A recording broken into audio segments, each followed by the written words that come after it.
Hello everyone and welcome back. Today we're going to take a little look at our old friend Red Pill Philosophy. If you followed anybody else in the anti-flat earth community, such as Godless Engineer, or Fight the Flat Earth, Team Skeptic, or Plain or Walk, you'll know who Red Pill is.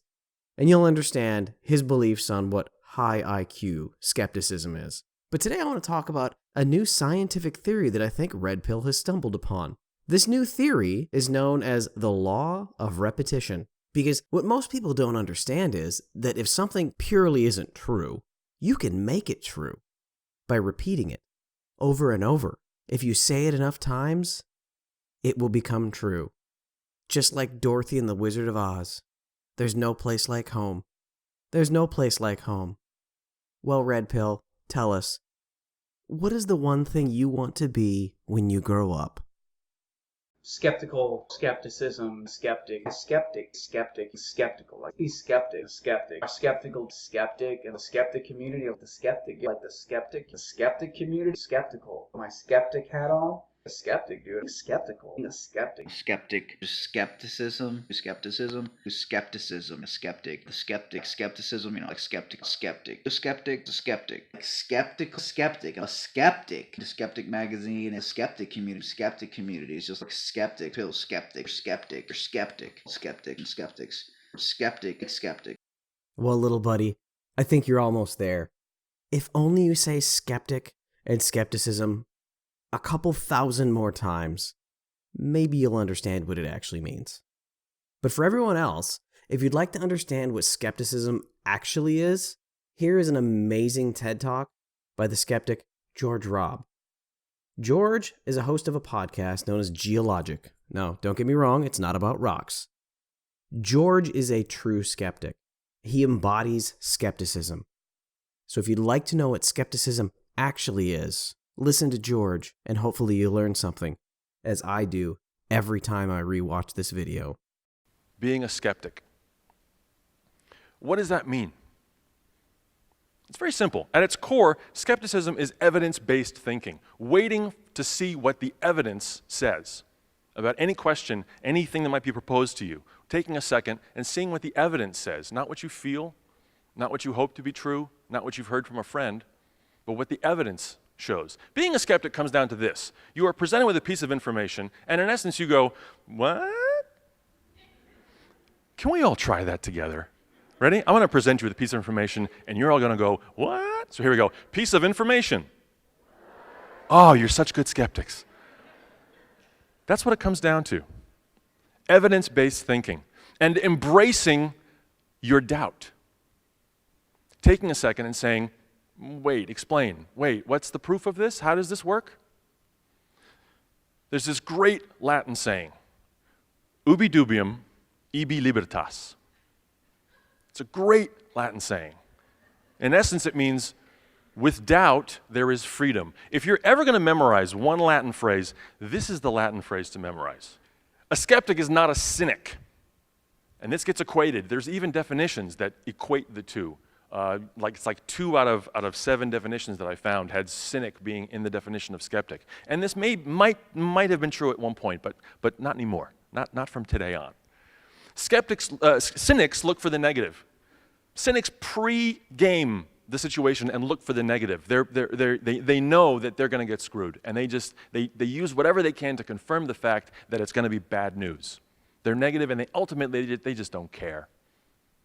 Skeptics desperately care. Skeptics want to know what's going on. Skeptics might be prepared for the worst, but they're not expecting the worst. Skeptics will gladly accept good news if the evidence points towards it.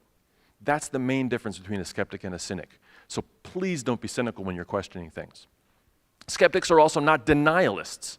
Now, a denialist is someone who, if with mountains of evidence, will still hold on to their contrary idea because maybe it makes them feel good, makes them feel special, unique. You can look at the mountains of evidence saying that there's climate change is caused by man or is at least happening. And if you don't believe in that, if you say that there is no climate change, you are a denialist. You are not a skeptic of climate change. You are a climate change denialist. If you look at all the evidence, I even have to say this is crazy, but there are Holocaust deniers. Those aren't skeptics. They're not Holocaust skeptics. They are Holocaust deniers, looking at the information and saying, nope, I don't care. I don't care. I'm going to keep denying that, and I'm going to claim that I'm a skeptic. Every time you receive a piece of email, pretend it's April 1st. Take a second. It can act as a wonderful buffer. Take a second and think, what? It's very simple. Pretend it's April 1st. Now, here's the danger of my skepticism and the fact that I am so embraced in my doubt. I was forwarded this story about hipsters getting beard transplants. Hipsters in Brooklyn were getting beard transplants to make their beards fuller. I was sent this story and I said, no, this is not true. It wasn't April 1st, but it didn't matter. I wasn't believing it. No, there's just no way. This is too good of a story. It makes you feel too superior to hipsters looking for beard transplants. There's no way that this story could be real. And I saw a second story about it, and a third story, and a fourth story, and I was in danger of becoming a hipster beard transplant denialist. Well, it's totally true. Hipsters are getting beard transplants. And I had to get to the point where I said, okay, the evidence pretty much says that hipsters are getting beard transplants.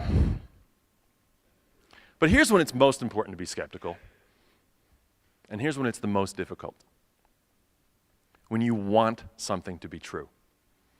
It's the most difficult time that you need to step back and question. It's the hardest thing to do. It's the hardest thing to do. When the Star Wars prequels came out, I convinced myself that they were good movies.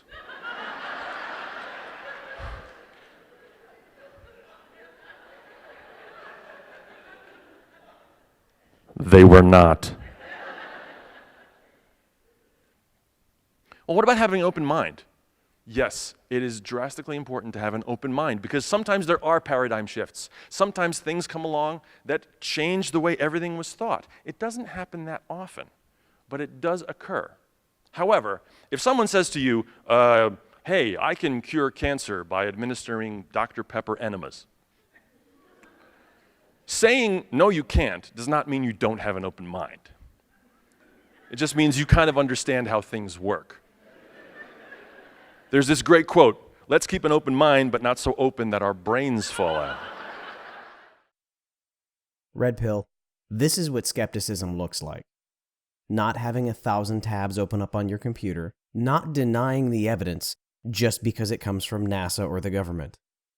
Skepticism is honestly evaluating the world around you. Everyone else, I highly encourage you to watch this video in its entirety. The link is in the description below. George's discussion on skepticism is amazing. And one thing that he has that Red Pill doesn't is honesty.